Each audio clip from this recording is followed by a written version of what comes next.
my name is Tasha and I'm going to be performing inserting and discontinuing the IV skills video today.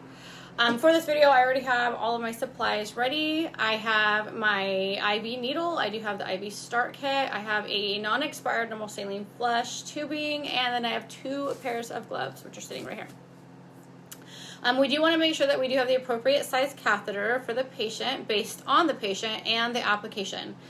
Today we are going to have a 70-year-old male who's going to be coming in for fluid rehydration due to it being very hot outside.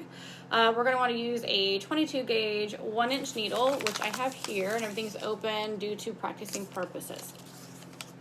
At this time, I'm going to be entering the patient's room. I'll close the door behind me.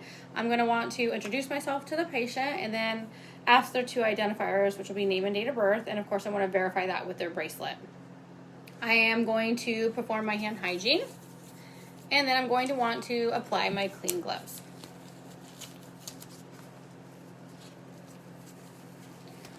You're going to want to prepare your equipment, and you're going to do this by flushing the extension tubing just to release any air bubbles that you have.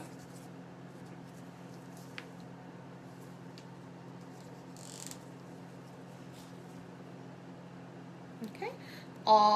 There is no air bubbles in my tubing. I want to make sure that the end stays sterile and that nothing touches it. At this time, I'm going to apply the tourniquet to the patient, which is going to be about 4 to 6 inches above our IV site. And you want to do this as well, just making sure that you're not applying too much pressure and that you can still feel the distal pulse on the patient. Now we're going to clean the area that we're going to be using. So you're going to want to start by cleaning it from the center outward. Discard that. You're going to want to place your thumb on the vein. This is so that you can anchor it down, and it needs to be about 1 to 2 inches below the IV site that we plan on using. You're going to do this by stretching the skin. So I am now going to grab my needle, remove the lid, making sure that our bevel is up, and you're going to be wanting to do this at a 30-degree angle. You want to insert it until you see a flash. I do see a flash, so at this time I'm going to lower the angle slightly, and you want to insert a little bit more, about 1/4 of an inch. Perfect. So at this time I'm going to release the needle, and I'm going to discard it into my sharps container. Meanwhile, I am stabilizing the catheter, and I'm also going to pop the tourniquet. So it's taking it off. I will now grab my tubing, making sure that I don't touch the end, and I'm going to want to apply it to our catheter. I want to aspirate just to make sure that there is some blood return, and I do see some blood.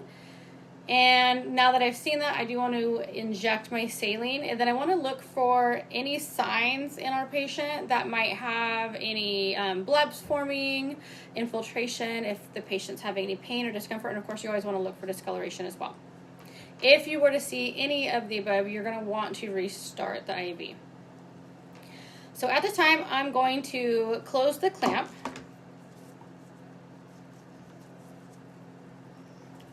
Okay, so my clamp is closed, and then I'm going to want to discard the saline syringe. It would be nice if we had a lure lock. If not, we can just use the sterile cap to ensure that the end at this time does remain sterile. I am now going to apply our sterile dressing to our IV site. You want to make sure that the IV itself is still visible, as well as the connection between the tubing and the extension.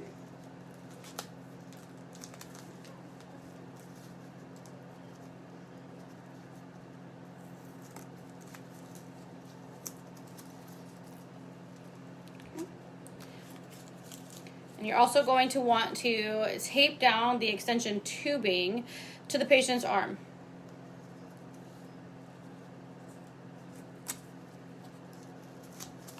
And it needs to be off of the tegaderm. We will also Document on this the date, time, the gauge length, and your initials. At this time, I will clean up my mess. I'm going to remove my gloves. I will perform hand hygiene, and I'm going to document everything that I just did for the patient.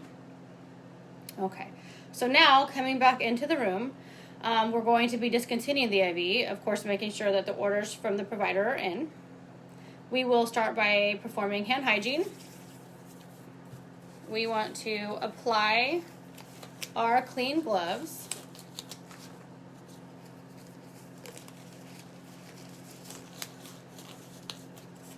You want to start by removing the tape, making sure that we're holding the catheter in place.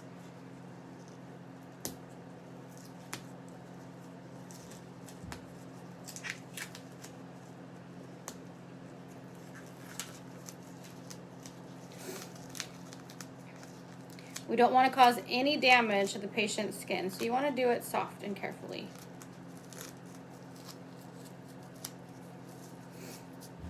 Okay. Now we're going to want to grab our clean gauze. We're going to press firmly down, and we're going to hold it slow and steady, applying any pressure, keeping it parallel to the skin. And we're going to remove the catheter, making sure that the integrity and length is okay on that, and we will also discard that into the sharps container. Once we make sure that our bleeding is controlled, we do want to grab a piece of clean gauze, because we'll have kept it on for about 30 seconds, and we're going to place that over the area, and we're going to tape it down. We will discard the rest of our supplies. We're going to remove our gloves. We will perform hand hygiene, and we're going to document our procedure. Thank you.